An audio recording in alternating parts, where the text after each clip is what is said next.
कोई तो है। सुबह का समय था। शौहरनपुर गांव के सभी लोग अपने अपने काम में व्यस्त थे।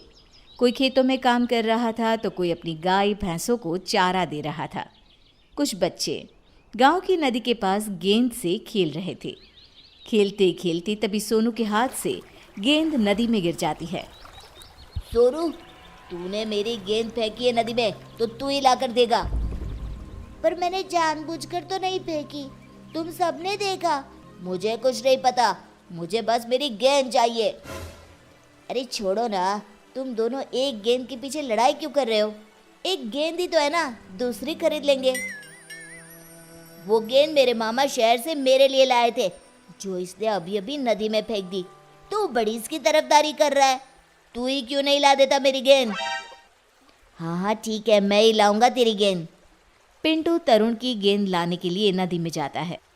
सोनू उसे जाने से बहुत मना करता है क्योंकि गेंद पानी के बहाव से बहुत दूर जा चुकी थी, पर वो सोनू की एक नहीं सुनता और नदी में चला जाता है।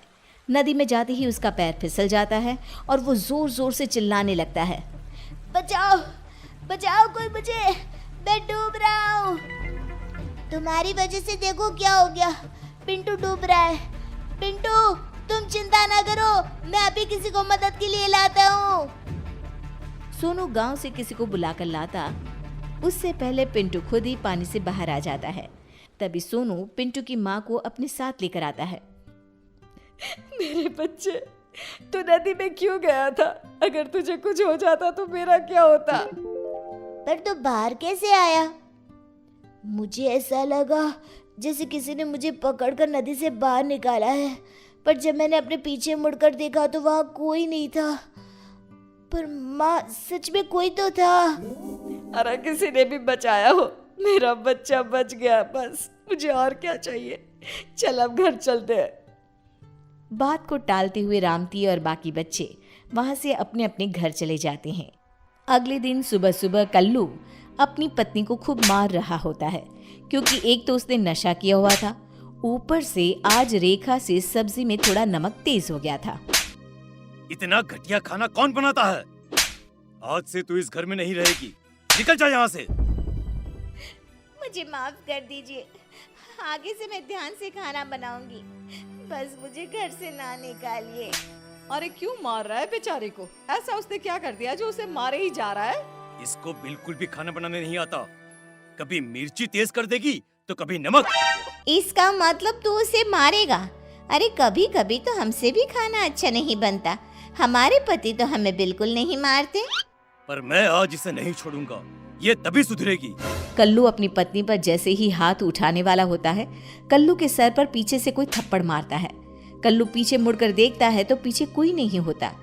वो फिर अपनी पत्नी पर हाथ उठाता है, अब के उसे पीछे से कोई तेज धक्का देकर नीचे गिरा देता है। कौन है जो मुझे मार रहा है? पास में पड़ा डंडा अचानक हवा में उड़ते हुए आता है और कल्लू को जोर जोर से मारने लगता है। पूरा गांव ये दृश्य आंखें फाड़ फाड़ कर देख रहा होता है। अरे अरे अरे, कौन है जो मुझे इतना मारे जा रहा है? दिखाई क्यों नहीं देता तू? मैं अब कभी अपनी पत्नी को नहीं मारूंगा, जैसा बनाएगी वैसा ही खा लूंगा चुपचाप। अब मुझे छोड़ दो। कल्लू के इतना कहने पर डंडा रुक जाता है और नीचे गिर जाता है। उसकी पत्नी उसे उठाकर अपने साथ घर के अंदर ले जाती है। ये तो चमत्कार ही हो गया, ऐसा तो मैंने कभी नहीं देखा। आखिर ये कैसे हो सकता है?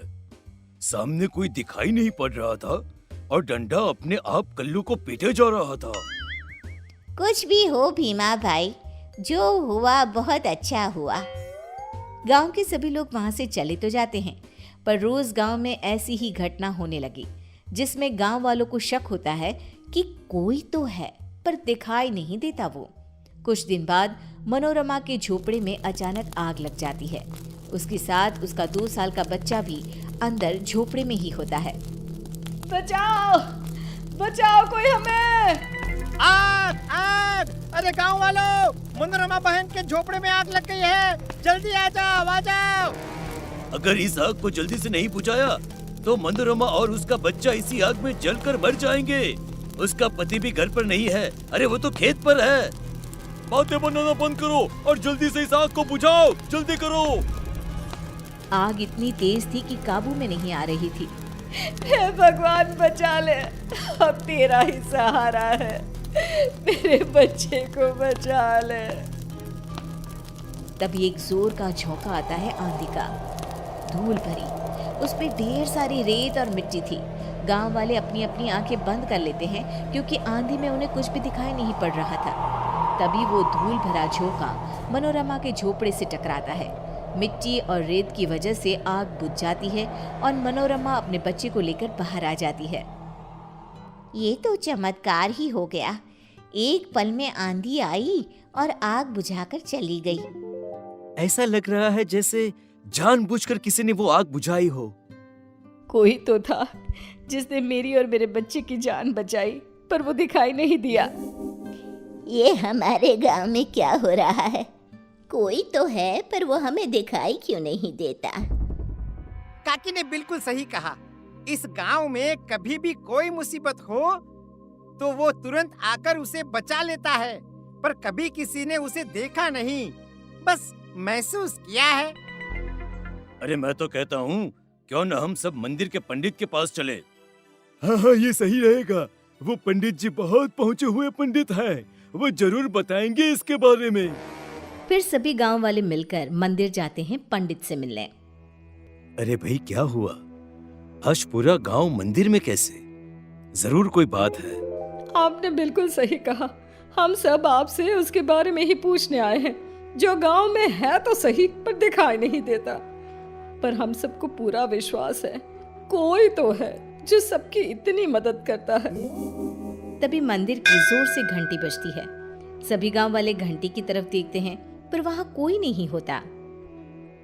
जो मैं देख सकता हूँ वो आप सब नहीं देख पा रहे। वो घंटी किसने बजाई ये सोच रहे हैं ना? हाँ पंडित जी, फिर वही कोई दिखाई क्यों नहीं देता? आपको तो सब दिखाई दे रहा है, तो बताइए ना कौन है वो? कौन है? वो भूत है, उसी ने घंटी बजाई है और वो बिल्कुल मेरे सामने खड़ा है। भूत का नाम सुनते ही सभी हैरान रह जाते हैं। पंडित अपने लोटे से जल लेकर भूत के ऊपर डालता है। तभी वो भूत सभी को दिखाई देने लगता है। सभी उस भूत को देखकर डरने लगते हैं। इस भूत से तुम सबको डरने की कोई जरूरत नहीं। आगे की कहानी अब तुम ही बताओ इन सबको। हाँ, मैं हूं वो जो कभी किसी के बच्चे को नदी से बचा रहा हूं तो कभी किसी को आग से। वो सब मैंने ही किया है और ये सब मैं इसलिए कर रहा हूं क्योंकि मुझे अपनी गलतियों पर बहुत पछतावा है। मैं वही चोर हूं जो अक्सर गांव में चोरी किया करता था। मैंने बहुत से घरों को लूटा था। ये सब उसी का प्रायश्चित है। मैं मर गया और भूत बन गया, फिर भी मुझे अपनी गलतियों का पछतावा होता रहा। एक दिन पंडित जी ने मुझे देखा और बोले, जिन घरों को तूने लूटा था उनकी रक्षा करना तेरा फर्ज बन गया है। तभी मुझे अपनी गलतियों की माफी मिलेगी और मुक्ति मिलेगी। अब तुम्हारा प्रायश्चित पूरा हुआ, मैं तुम्हें मुक्ति प्रदान करता हूँ। उसके बाद भूत उस गांव से हमेशा के लिए गायब हो गया।